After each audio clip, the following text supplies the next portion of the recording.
Hello guys सानाम को जोहार तेना ब्लॉग रे आशा करा जाए जो बेस के मेना पे गाइस तेहन किछु नवा कथा आपे साथ शेयर जहाँ तो अब डेली लाइफ रे प्राय जीवन फेस किया नौकाना सिचुएशन बा नौकाना प्रॉब्लम तो ओना दो हुयुग कना जे लाजाव और हिंसा और बतर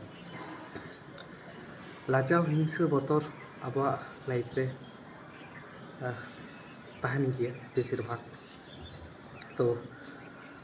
नुआ खूब खराब जिनिस कना तो नुआ विषय दिए कि कटी लई साड़िया बना तो लाजाव खूब खराब जिनिस कना कारण यदि आमा मध्य यदि लाजाव मेना से ताहले कखनो आम किछु करा तो दूर कथा आम कखनो आम स्वाधीन भाव बाम बांचा दाड़ा चेदा से लाजाव कोनो दिनों चोट से तो बार रकाब में आम लाता से के आड़गो में कारण आम जुदी जहाँ जायगा रे तिंगु मेना मिया से नोआ जायगा रे तिंगु ना मेन कारण हुयुग कना आमाग लाजाव अब जोतो जायगा रे बन लाजाव कना जोतो जायगा रे जुदी स्कूल कॉलेज रे जुदी नेला ओंडे हम लाजाव कना चेदा से आम बाड़ाय रे हो आम एंसर बाम एम दाड़े कादा चेदा से लाजाव हयतो टिउशनी रे हो हयतो आम बाम बुझ दाड़े कना किंतु आम बाम बुझ दाड़े कना चेदा से लाजाव से तो नौकाना घटना अब साथे हुए कना तो लाजाव दोहो दो खूब खराब जिनिस कना कारण अब बेसिर भाग बन लाजा हर चे को लिया हर जुदी खराब को लिया हर जुदी बड़ी को लिया और होना कि हुयुग कना सब थेके मेन विषय अब एक्सट्रा किछु बाबन करा दाड़ा चेदा से लाजाव जमी जुदी खराब किछु को लिया हर चे को लिया ना चेक को लिया होना माइंड मध्य रे ताहे काते से अति किछु अब लाइफ खन जिनिस बन चाबा आम जुदी मनेया जे हर आम लिए भागे को लैमा बा हर चे को लैदा आम जुदी नुआ को विषय लिए जुदी मनेया ताहले कखनो अहम लाहा से अहम लाहा दाड़े कोआ चेदा से आम जुदी मनेया जे हर भाई किछु इन लिए को लैमा ताहले नुआ हो भूल धारणा चेदा से हर छतो हर आम लिए भाई किछु बाको लिया किछु हर खराब को लिया किछु हर भाई को लिया किंतु आम ओना विषय लिए जुदी नेल काते जुदीम चला ताहले कखनो बाम हुई दाड़े नुआ लाजाव आम तेग गी हुयुग तमा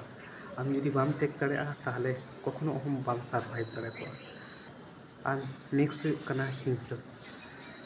अब मनर मध्य रे हिंसा थाना हर प्रति कारण हिंसा आम कोनो दिनों बाय चोट से बाहर रकाब में आम लाता से आड़गो में हिंसा माने आम हर ऊपर निया आम जुदी हर ऊपर जुदी कयो एम चा ताहले आम निजे गिम तायनमोआ चेदा से हर आया जायगा रे किंतु ठीक गया आम आमाग जायगा रे जुदी बाम ठीक ताहना ताहले आम किंतु आरहम तायनमोआ हर चे चिकेदा हर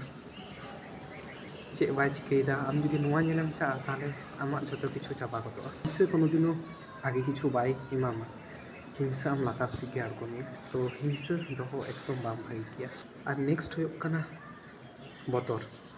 जुदी आमाग लाइफ रे बतर मेना ताहले लगन गे चाबाय में नुआ जुदी बतर आम से ताहले कखनो हम बाम बांचा दाड़े कोआ आम जहाना हयतो लई दरकार ओंडे आम बाम लई दाड़े कादा चेदा से आम बतर कना आम जेतम बतर से बतर आम हो आर हो बेसी बतर चमे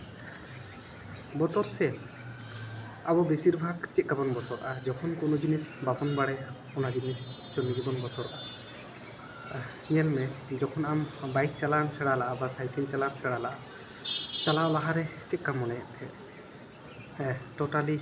बतर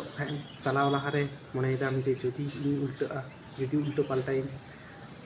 होना चिंता माने आम बाम बाड़ाय खातिर तेगी आम ओकाम बतरक कान थे किंतु एखन स्टिल ना जुदी नेला आम एखन साइकिल हम चला दाड़े कना किंबा आम जुदी बाइक चला बाम चला दाड़े कान थे एखन आम बाइक हम चला दाड़े बतर तेदो चे हो बाम चिका दाड़े आम जुदी ओना बतर गे जुदी ताहा कोग तमा से ताहले आम कोनो दिनों बाइक चलाव बाम चला दाड़े एखन ओना बतर आम आड़ा आकादाम तार जोन्नो आम सेड़ा आकादा बतर आम भीतर ते टोटाली चाबा में जहाना कि आम करा सानायेद मिया आम कराव में भागे बड़ी ओना दो परेम नेला आम जुदी आगे खन गे जुदीम चिंताया ताहले कखनो बाम शुरू दाड़ेया आम जखनेम चलाएद थाहे चलाव लहारे जुदी नोंका गे मने जुदी थाहे कोग तमा ताहले एखन आम बाम सेड़ा दाड़े केया ᱪᱮᱫᱟᱜ ᱥᱮ ᱡᱮ ᱠᱳᱱᱳ ᱡᱤᱱᱤᱥ ᱡᱚᱠᱷᱚᱱᱮᱢ ᱥᱴᱟᱨᱴᱟ ᱥᱮ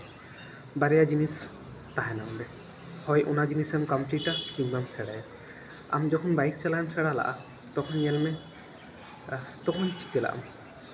আম যখন গিম ভুলেদ তাহেᱸ যাহার জন্যে আমেম বতরক কান তাহেᱸ অঁডে খন আম চিকে কাদাম আম অঁডে খন সেড়া আকাদাম। কারণ যে কোনো জিনিস আম যখন গিম বতর আসে আম অঁডে খন যখন ভুলাম যাহার জন্য বতরক কানা অঁডে খন হয় সেড়ায়াম বাহানেম কমপ্লিটা। আম যদি বাঞ্চাও সানায়েদ মেয়া তাহলে নোয়া যদি বতর তাহানা সে তাহলে কখনো নোয়া দুনিয়ারে অহম বাঞ্চাও দাড়ে কোয়া। কারণ আম যদি বতরগᱼা আরহো দমে কো বতর ᱦᱚᱪᱚ ᱢᱮᱭᱟ। তো বতর দোহো একদম বাং ভাগি গিয়া। তো অলওয়েজ নিজের উপর বিলিভ দᱚᱦᱚᱭ ᱢᱮ, অলওয়েজ নিজের উপর ভরসা দᱚᱦᱚᱭ ᱢᱮ, তাহলে কি ᱦᱩᱭᱩᱜᱼᱟ। তো গাইস নোয়া ব্লগ ᱪᱮᱫ ᱠᱚᱵᱚᱱ ᱢᱚᱱᱮ ᱠᱮᱫᱟ জানাও ᱢᱟ, ভাগি রেহো অবশ্যই বন জানাও মা, বাড়িᱡ রেহো বন জানাও মা। আর অলওয়েজ স্মাইল দᱚᱦᱚᱭ ᱢᱮ মোচা মধ্যে রে। আর প্রত্যেকটা মুহূর্তে রে লড়াই মে, কারণ লড়াই বিনা নোয়া দুনিয়া রে অহম সারভাইভ দাড়ে কোয়া। চলো have a good day, next blog রে আরো ᱧᱟᱯᱟᱢ ᱦᱩᱭᱩᱜᱼᱟ।